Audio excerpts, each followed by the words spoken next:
Welcome, everybody, to the show, which exists, at least technically, which is ironic because tech problems are the reason that I am in my home right now. But what we do have going for you is an emergency break glass when needed. Francesca Fiorentini, host of the Situation Room.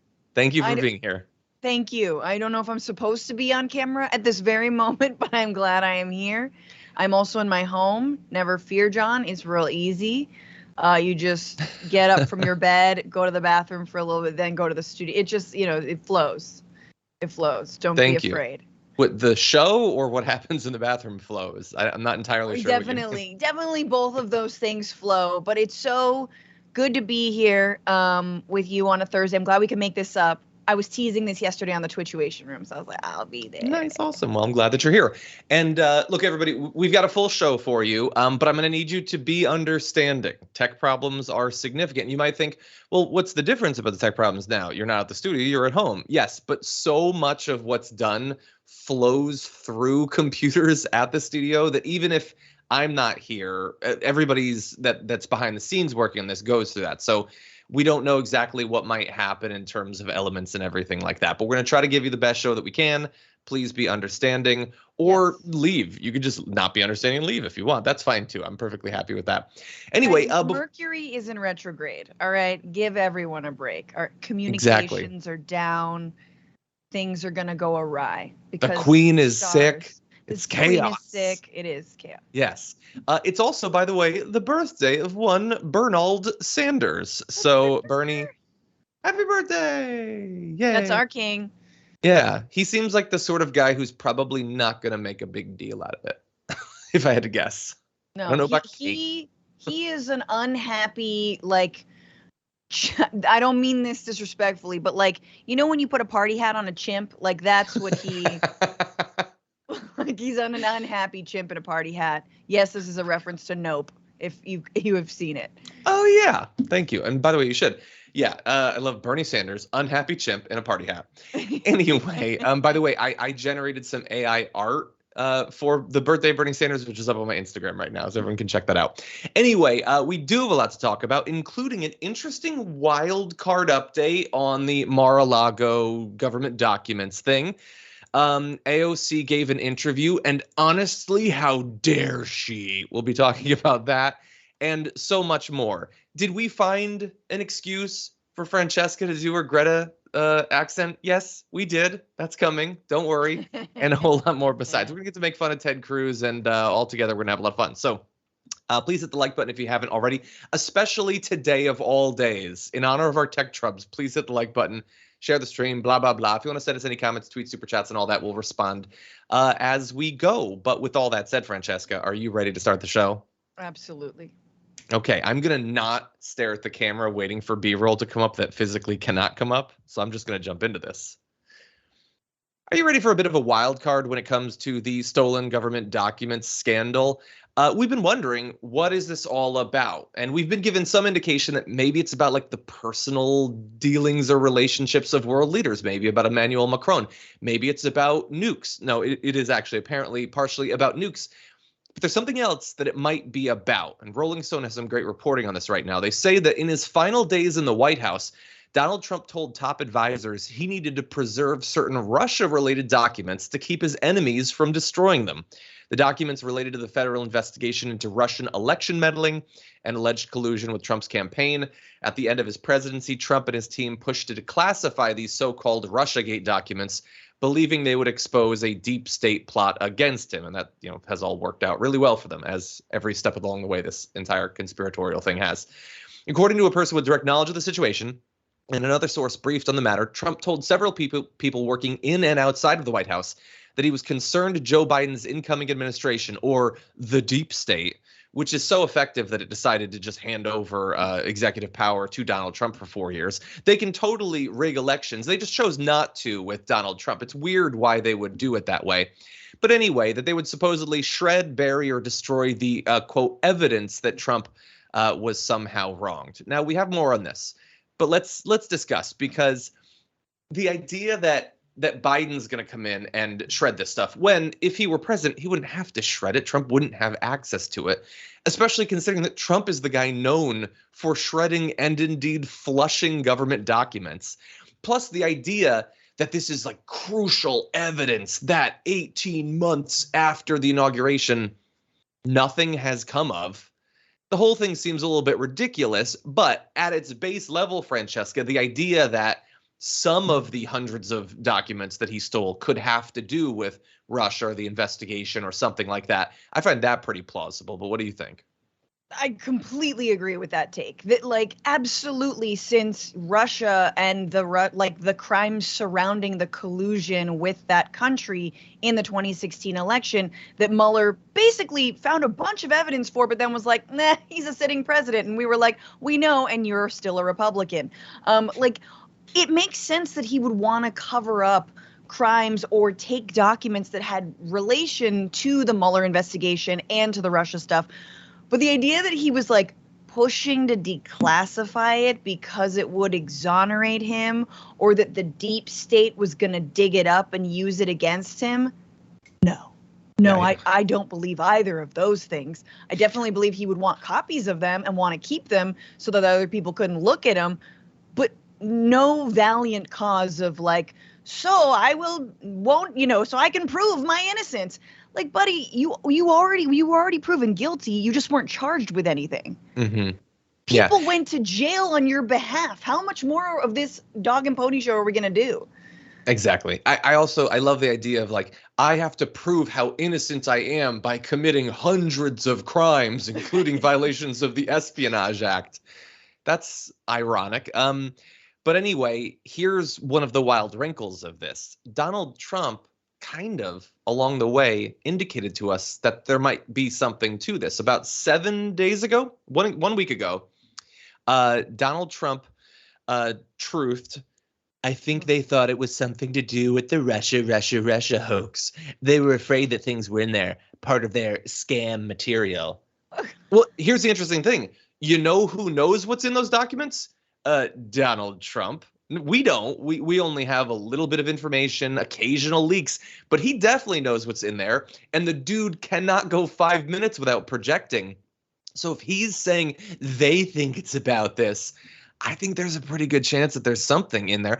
I mean, in all likelihood, of all of the potential things that the documents could include that might be damaging or sensitive, having to do with national security, those sorts of things, this is honestly the stuff that maybe we should be least worried about, because I have a feeling that if he thinks it's proof of a deep state plot, it is probably a massive documented nothing burger. I'm more worried about the stuff about world leaders and nuclear readiness and all that. If he has something about Hillary Clinton or dossiers or something, I really don't care. But what do you think? I care because hashtag the P-tape is real. Show us the diapers, show us the P-tape, and then immediately pour bleach in our eyes. So I think it's whatever. Look, whatever Trump is seeking to cover up is absolutely of interest. It's of interest on an entertainment level, and it's an interest on a level of future of democracy, right? And we're going to talk later on in the show about the actual consequences of any of this. But if nothing else, we should truly understand all these crimes. And the man is like, under investigation for how many, 4 different cases at this point, and they are ongoing. But I love the idea that, like, I broke into the teacher's filing cabinet to steal my grades because they were too good. I was afraid she was going to destroy them. Yeah. Scam material Teachers be like that. SATs. Yeah. So maybe it is. Former DNI John Ratcliffe told CBS just a few days before the Donald Trump comment, it wouldn't surprise me if there were records related to Russia there. So look, again, we're sort of left in a very similar position as we have been at every step along the way. We are waiting to find out more. That's what we want. And the issue with the special master, one of the worst parts about that, other than seeming to indicate that the judicial branch of government is going to protect Donald Trump from consequences, is that it might slow this down, that we might not know for literally months. And some reports are saying it could slow it down by years, which seems maddening. They have the documents. What's in them? it might significantly slow down when we actually find out about this. And I, for one, would love some answers. No, and I mean, we've come back to the main point, which is, look, people who stormed the Capitol, the low-level lackeys, have all been charged. Some of them are serving like extensive prison sentences, but it's the officials, it's the people who paved the way, the dark money, the people who bought buses on behalf of insurrectionists, and then the mob boss who led the entire thing, who would still be allowed to campaign for president from a jail cell. That's right, everybody. Oh, we're about to talk about it. Okay. Don't worry. In fact, I'm realizing two things. One has to do with the fact that I should have taken the collar off of my dog if he's going to be under the desk while I broadcast, because he's a scratchy fellow. And two is that we should transition to our next section, which starts this way. This entire Mar-a-Lago thing, the stolen documents, the raid, the different explanations as to why Donald Trump supposedly hasn't broken the law, and then all of the evidence that he has it actually broken through? What do people think about this like a month into this scandal? Well, NPR and PBS have a new poll, and there's some fascinating stuff in this. 47% say that Trump did something illegal and should be charged with a crime. So what do you know? It is indisputable that he broke the law, and the idea that you should suffer consequences if you break the law almost has half the country's support. 14% say he did something illegal but shouldn't be charged. Aren't those just the best kind of people? Oh, I acknowledge he broke the law, but he's one of my betters. He shouldn't suffer. 17% say that he did something unethical but not illegal. And so the interesting thing about that is you're wrong. That's not how the law works. It's against the law. Anyway, 29% say he did nothing wrong. And that's maybe the 29% of the country that has always been on the wrong side of these polls. It is insane to say he did nothing. You know that he stole hundreds of documents. You have every reason to believe they have to do with foreign leaders, nuclear weapons, all of that. He did nothing wrong. You would equally have no problem if Obama had done it or if Buttigieg does it someday. No, you're lying. You just don't care because it's Donald Trump. He did no wrong just translates to he can do no wrong. That's what 29% of the country thinks, Francesca. No, and look, I'm going to focus on that 47%. I'm going to hold it very, very close. I'm going to clutch it like a little leaf, a fall like little a blankie. Leaf. But yeah, I think, look, I am an optimist generally. I wouldn't be able to do this work if I weren't an optimist. And I have been feeling the walls closing in around Mr. DJT for some weeks now. And I'm feeling hopeful that even if he weren't legally barred from running again, he would be so overwhelmed with the amount of lawsuits against him, with the amount of investigations and crimes, that he would decide not to. And again, Giuliani is like, look, I appreciate, the salami spread you sent to my house the other day, but I'm actually going to need real money at some point. And so, he's going to jump ship. So I'm feeling hopeful, even though the majority of the country is still not quite there on this dude should never hold office again. Mm-hmm. Well, look, there we've been talking about the people. Well, let's talk about a specific sort of people. A sort of people that, at least their leadership, was declared by Dark Brando to be extreme and a threat to democracy. Okay, so what do Republicans think about this? 20% say he did something unethical. Okay, just unethical, not illegal. How many think he broke the law? 5% of Republicans say he did something illegal. Good God. Again, this is not a matter of opinion. This isn't which of these ties do I look better in. This isn't should I dye my hair purple again. This isn't about your opinion. He had the documents. He wasn't allowed to. It's against the law. You're simply wrong. You failed a core test. But in doing so, you definitely revealed something. It's that you don't think he can break the law. Yeah. You think that he is above the law. Literally. That's what you think. And so when, Brando identifies you as not supporting democracy, you believe that we need an authoritarian strongman who cannot be hemmed in by literally anything, public opinion, the results of elections, norms, traditions, or the law. Indeed, 63% of Republicans say he did nothing wrong. not a single one of them wouldn't be calling for Obama to literally hang for stealing a government document. But 63% say that he did nothing wrong at all. And that is scary. Now, I understand that, look, they haven't gotten accurate information, the vast majority of them. They consume their news through Fox News. Fox News works overtime to hide the truth from their audience. It's sad, unfortunately.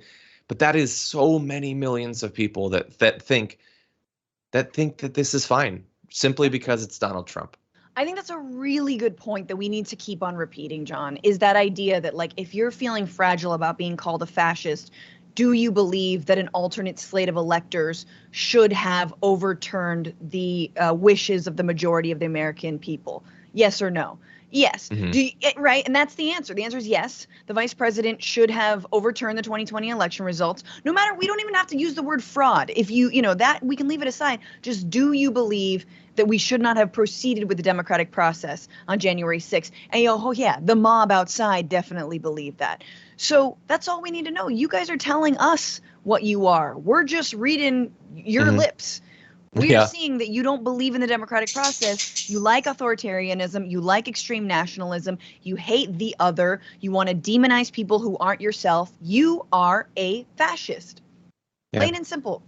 You want some percentages on that? This is the final thing I'm going to throw out to you. Yes. 27% of Americans, including 61% of Republicans, said they would still want Trump to run in 2024 if he was convicted of a crime. And I don't know if at this late date, I think they would lose a percentage or two even if he was literally in a cell. And not like, look, if you were to ask them, they'd be like, oh, it's deep state plot. No, like, he stole the documents. He's not even claiming that he didn't at this point. He's lying about declassifying them, but he stole the documents. We know that he did it. They don't care. There's no limit. Like, again, Donald Trump told us years ago everything we needed to know about this movement and the way that it was going to go down. He could stand on Fifth Avenue, he could shoot someone, and they wouldn't give a damn. They would support him. Honestly, after the experience of Kyle Rittenhouse, if they believed it was a leftist, they'd support him more for seeing him kill someone. And I know that we're not supposed to say that. We're supposed to pretend that we're going to go back to the spirit of unity and all that. No, they would support him more. And that's my final thought about this. Francesca, any other thoughts? No, just to say that Biden needs to take a page out of the Iderola book, because he can go a lot further. I mean, he claims that the Unite the Right rally was the reason that he ran for president in the first place. Well, someone was killed that day. So yes, we need to name the normalization of political violence that Donald Trump has brought, and name it every damn day. Pramila Jayapal just saying that someone was outside of her offices with a handgun.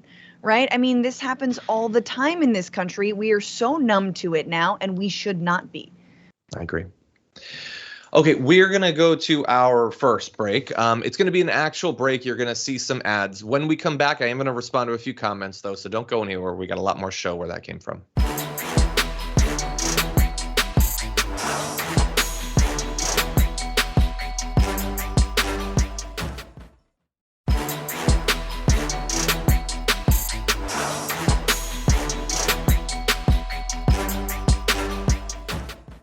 Let's jump back into some new. Oh my God, it's 10:31 already. Jeez. Okay, and we got so much good stuff to talk about. Okay, let's jump into this. GQ just conducted an interview with Alexandria Ocasio-Cortez that is generating a lot of attention, and there's good reasons that it should, and also, as we'll show you in a bit, some really bad reasons that it should. But I want to focus on when she is asked about potentially running for president, which you are going to ask in a high-profile interview like this. She's a very high-profile politician, young, represents like the younger generations of the Democratic Party. But she kind of throws a little bit of cold water on it, and she gets, I think, very honest and very real, saying sometimes little girls will say, oh, I want you to be president, or things like that. She told me, Wesley Lowery, when I asked about whether she believed that she or someone like her could ever lead the country, quote, it's very difficult for me to talk about because it provokes a lot of inner conflict, in that I never want to tell a little girl what she can't do. And I don't want to tell young people what is not possible. I've never been in the business of doing that. But at the same time, I hold two contradictory things in my mind. One is just the relentless belief that anything is possible. But at the same time, my experience here has given me a front row seat to how deeply and unconsciously, as well as consciously, so many people in this country hate women, and they hate women of color. People ask me questions about the future, and realistically, I can't even tell you if I'm going to be alive in September. And that weighs very heavily on me. And it's not just the right wing. Misogyny transcends political ideology, left, right, and center. This grip of patriarchy affects all of us, not just women. Men, as I mentioned before, but also ideologically, there's an extraordinary lack of self-awareness in so many places. And so these are two very conflicting things. I admit to sometimes believing that I live in a country that would never let that happen. And I think that all of that makes sense. I understand the right is going to attack her, saying that she is making herself out to be a victim here. First of all, that's fresh coming from them. The grievance, white identity politics they peddle literally every day. But I think that, yeah, she is probably worried about whether she will live.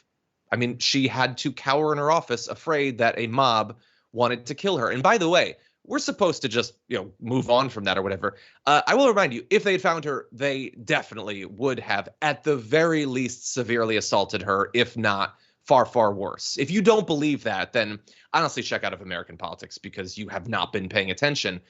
And I don't think that she's right that the country would never vote for someone like her. I think that at some point is definitely going to happen. I think that she would have a good shot at it. But I like that she's willing to be real about how, even as popular as she is, that is going to potentially butt up against a lot of baked in misogyny and racism that is not just the province of the right wing, Francesca. Mm-hmm.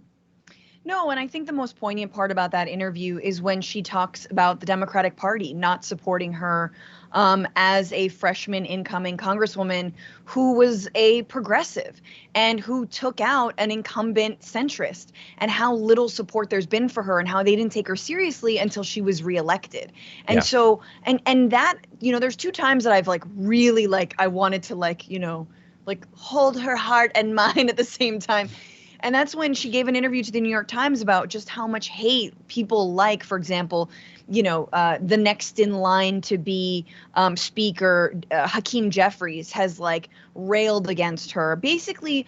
And then this time when a tear comes to her eye and she says, honestly, I don't know if the country would ever support me, but specifically, I don't even know if the Democratic Party would support me. And of course, it's because she's a woman. And of course, it's because she's a woman of color. But it is also because she is a progressive. And so where the centrist Democrats can usually hold their own, usually, not always, is against the far right attacks on, a misogynistic level or on a racist level from the right. But where they never support women of color in the Democratic Party is when those women of color are challenging the status quo like AOC has.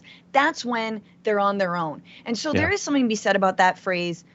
I don't know if we deserve AOC. And my heart breaks a little bit when I come to that realization. And I have come to that realization with Bernie a couple times, right? Obviously, being thwarted at every point in turn. But man, are we a good enough country to deserve these amazing people? Yeah.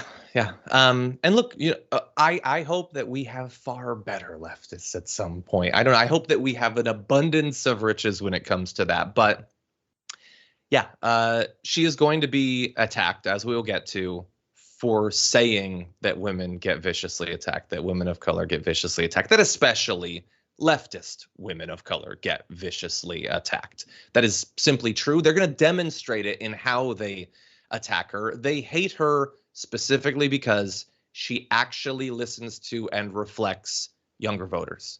Yeah. She does not simply dismiss their concerns.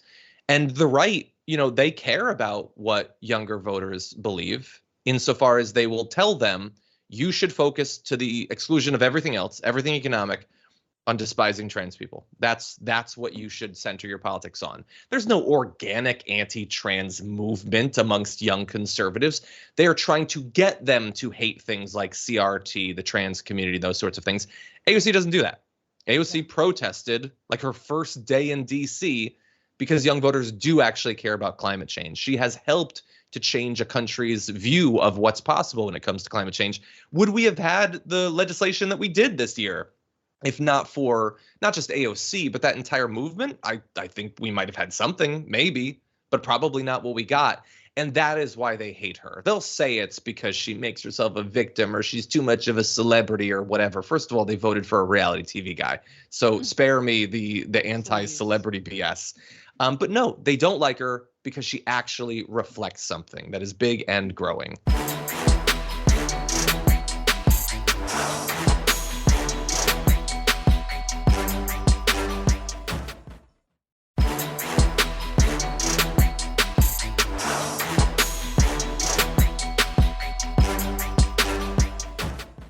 In any event, we need to go to breaking news for just a moment. We'll get to the criticism in just a little bit, but as many people have noted,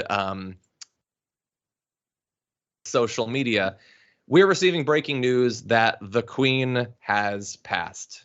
Queen Elizabeth II had been under medical supervision in Buckingham Palace throughout the morning, but pretty much everyone for the last few hours has been expecting that this is the prelude to her passing, and she apparently has.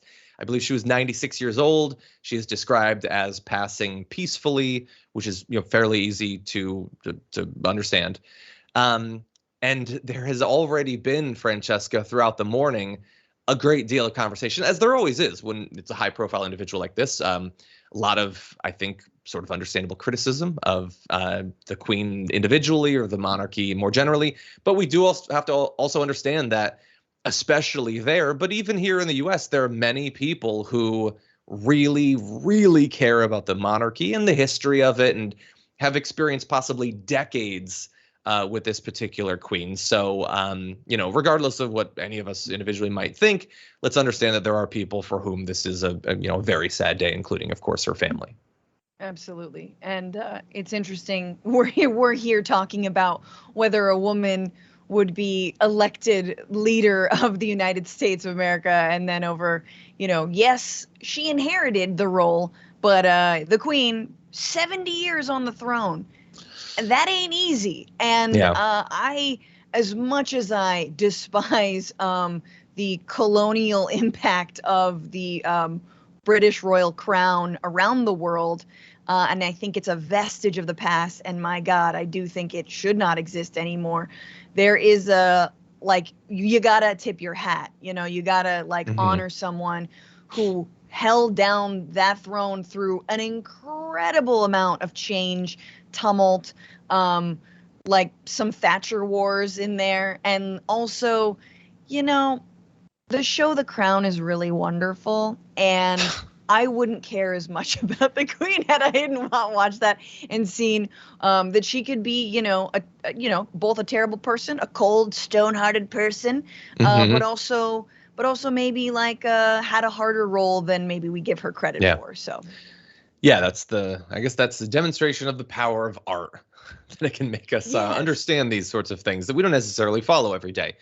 Really fast. Netflix. Exactly. Thank you, Netflix, for making me appreciate the monarchy. I want to acknowledge a few facts about Queen Elizabeth. As you said, 7-decade rule over the UK. She marked her Platinum Jubilee, the first. She's the longest serving monarch, which is amazing. Apparently, Prince Charles will become king, so we'll have the king. Long live the king, I guess. 15 UK prime ministers, including Liz Truss, who it was one of the Queen's last duties was to appoint her prime minister, served while she was queen. 15 leaders, some of them for a good number of years. I mean, that is amazing. She was, I guess I was going to say coronated in 1953. Jesus, that is amazing. And, it's not up to me. Clearly, it's not up to any American. It does seem weird to still have it. I kind of feel like she got to 70 years.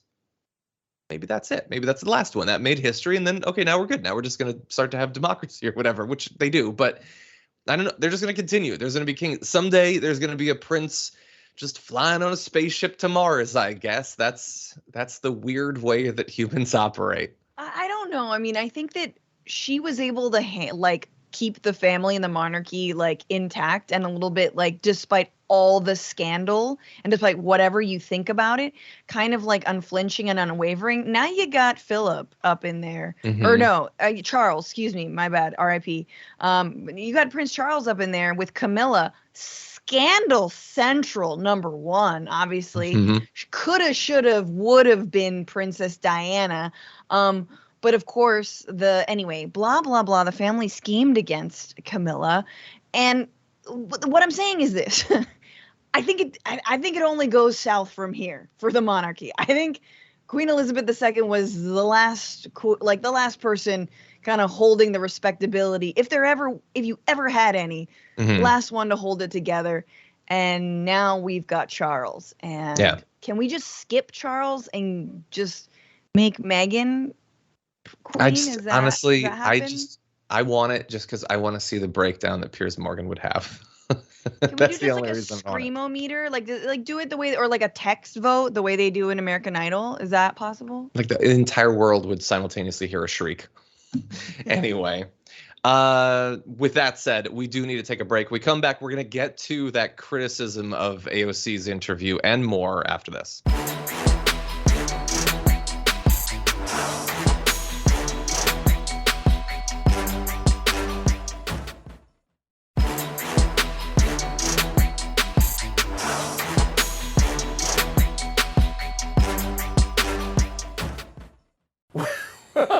They're trying to kill me. They hate me.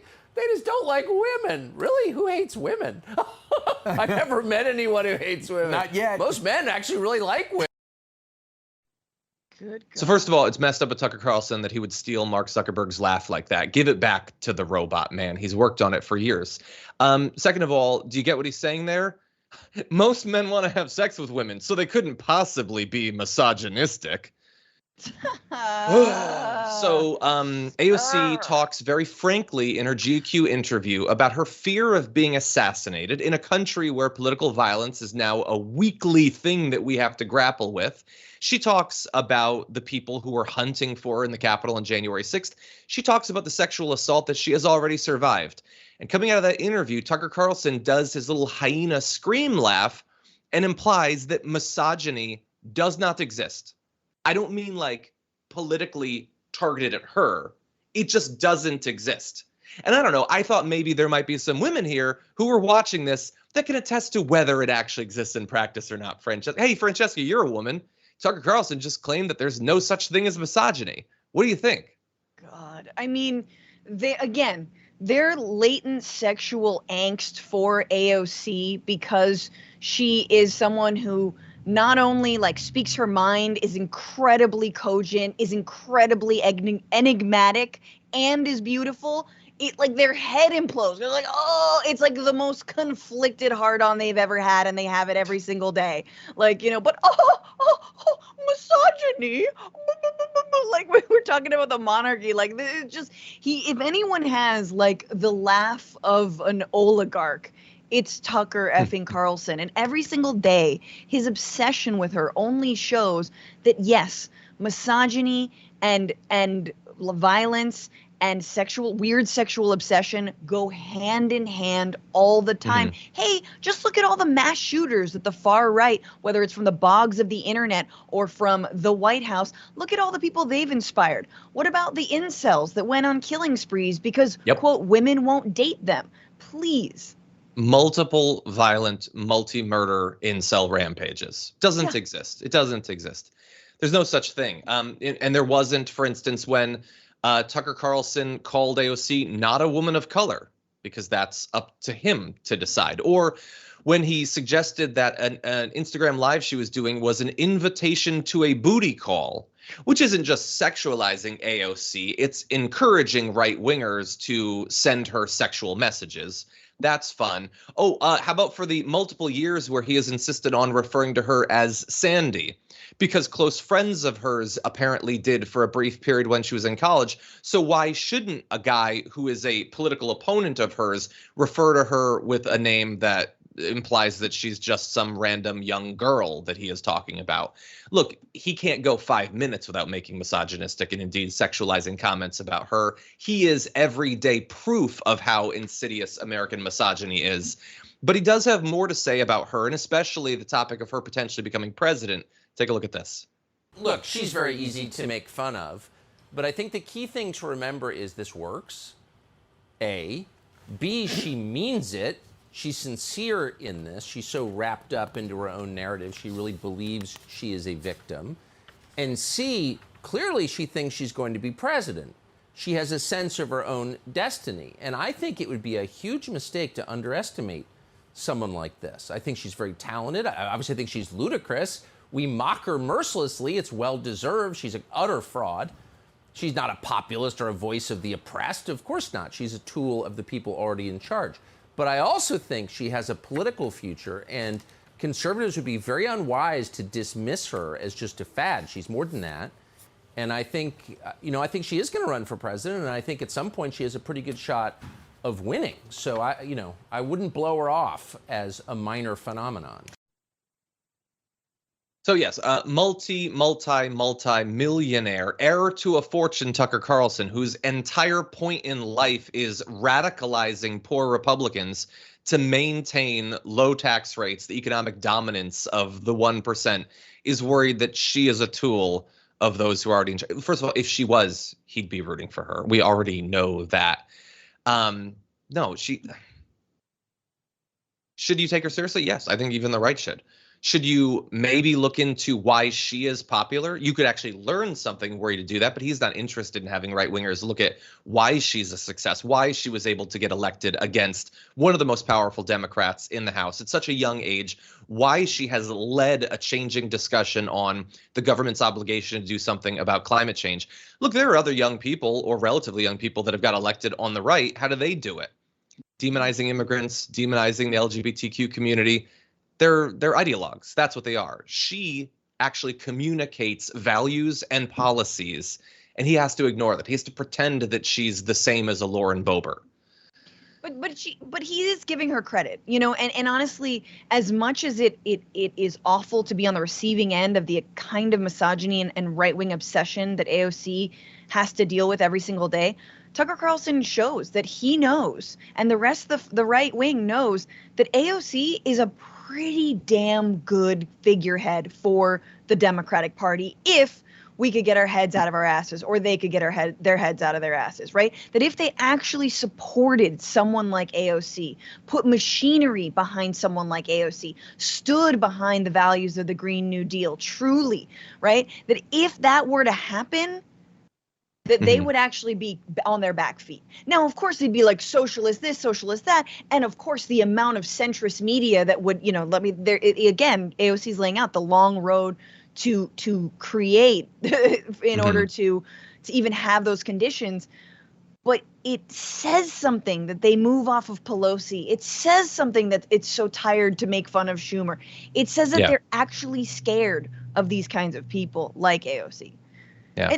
And who by the way, like, I'm just like gonna be honest with you, the difference between AOC and Bernie and like, I love Bernie to death, it's his birthday, but AOC does have an ability to reach people who are, let's say, not quite as progressive as she is, right? Because they want to like her. People are looking for some kind of leadership, and she's offering it, and they're like, okay, well, and they're willing. Again, most people are kind of like low information voters. They don't follow politics all the time. And AOC feels like someone who is genuine and authentic, and also in ways that Bernie hasn't been able to, quite reach out. Again, a little curmudgeonly. AOC they see as someone who actually does do that, is a little bit more easier to sort of follow, etc. Blah, blah, blah. I agree. So apologies. For some reason, it got super bright on my camera. It is exactly the same brightness in this room, so I don't understand what's going on there. But I do want to go to one more video, because Tucker Carlson started there by implying that misogyny does not exist. So we have to show you one more bit of this video. Well, I mean, the message is very common now, which is, I'm oppressed, I'm a victim, give me power. I mean, this is a means to power, of course, and that's why you see it everywhere. But at its core, it's a lie. I mean, I bet if you were to interview the women in her office and ask them, who treats you better, your boss, who's a woman, or the men you work for? I mean, and you see this in offices across the country. I mean, if you're really honest about it, hey, men hate women. Really, it's not male bosses who mistreat female employees. Like, let's stop lying about it. Everybody knows the truth. Women are much tougher on women than men are in the workplace. That's just true. I'm sorry. You're not allowed to say that. I don't care. That's real. And so the idea that she's like an advocate for women, really, in what way? It's absurd. It's absurd. The idea that there could be misogyny. I mean, let's keep it real, everybody. You know them bitches. You ever worked for one of them bitches? They're the real problems. There's no misogyny in the world. But God, women bosses, so irrational, so emotional. And it won't get through to any of them. They won't, because the right wingers who will not nod at him saying there's no misogyny because they don't want that to be a thing that gets debated, love when he throws out blanket statements like that. Absolute madness. And of course you have the woman there on the panel nodding enthusiastically. Yeah, women are way worse bosses. I really would like a promotion someday.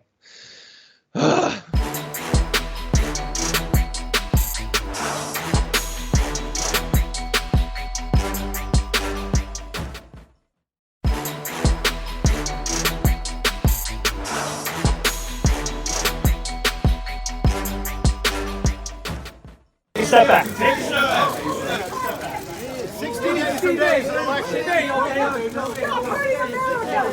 Stop hurting America! Stop hurting America! Stop hurting America, you greasy grifter! Stop hurting America, you greasy two-bit grifter! Yes. The greasy two-bit grifter you saw in that video was, of course, Steve Bannon.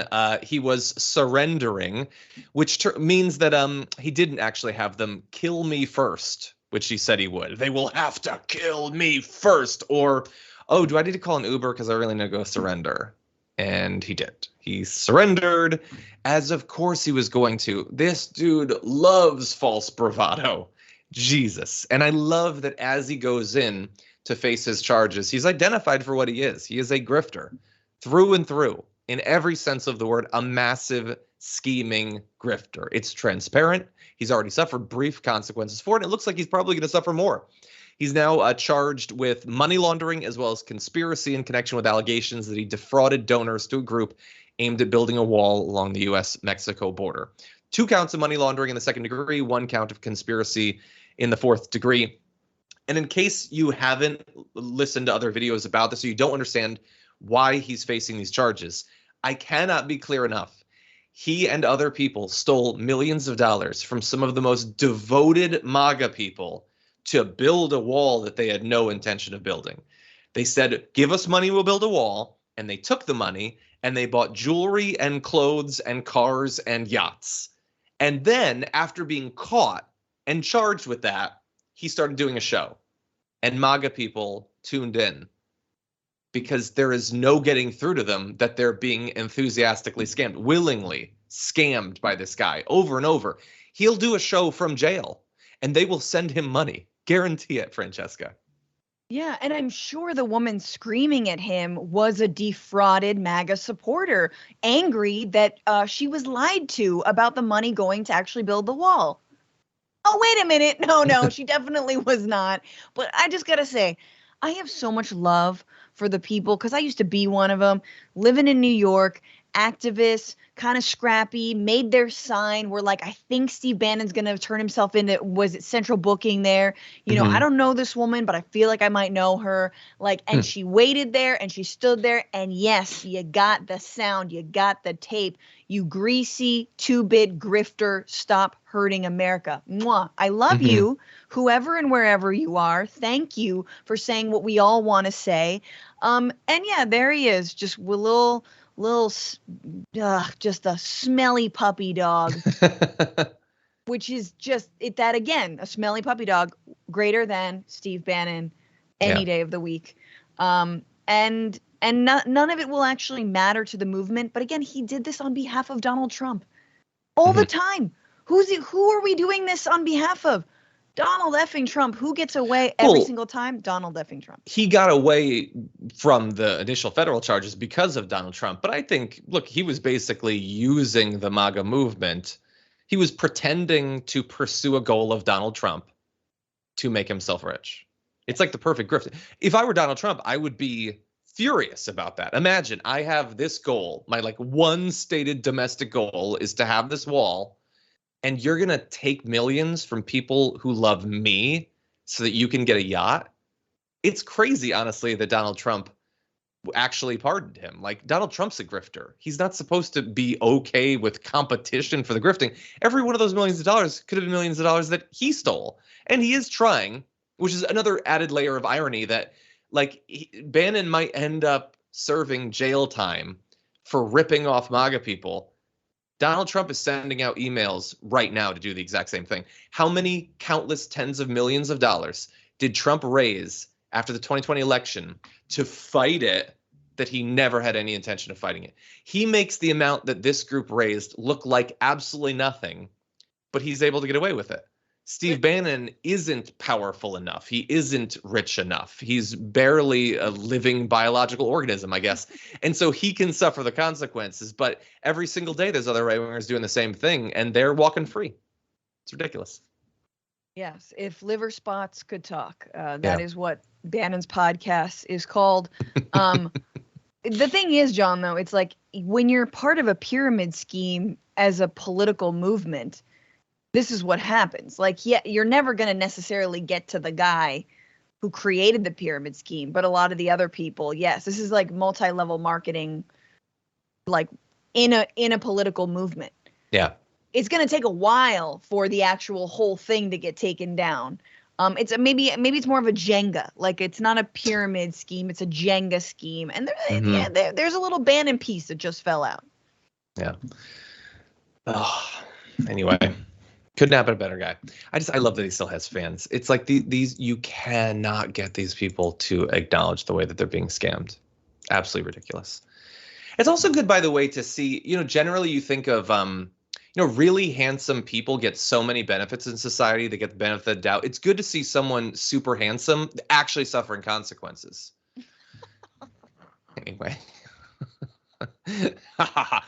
Anyway. That is unfortunately all the time we have for this first hour. There is way more to talk about, though, so don't go anywhere. We're going to take a short break and come back with the aftermath after this.